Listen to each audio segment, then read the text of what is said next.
Welcome to my channel, Dreambridge Vlog. Sa ngayon, mag-ihaw ako ng isda. Sariwang-sariwa ito guys. Ito na yung isda na aking iihawin. Tingnan nyo guys, oh, sariwang-sariwa. Kumikislap pa. 1/2 kilo lang ito guys. 260 per kilo. Mahal ng isda dito sa amin. Ito na yung uling o charcoal na aking gagamitin sa pagluto ng pag-ihaw ng isda guys. Sinindihan ko na ang charcoal gamit ang kandila. Madali lang itong dumukot. Hinugasan ko na at tiniwa ng konti sa may gitna, tapos nilagyan ko ng asin.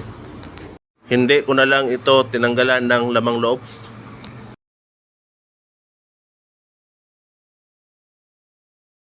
Yan guys, sinimula ko ng ihawin ang isda. Paki-like, subscribe para ma-inspire ako sa pag-upload ng video.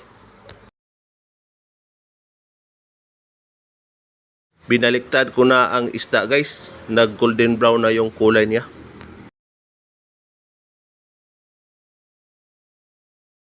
Naluto na ang ating inihaw na isda guys o grill fish. Sarap naman. Buhay probinsya. Paki-like, subscribe para update ko kayo sa susunod kong video. Hanggang dito lang po.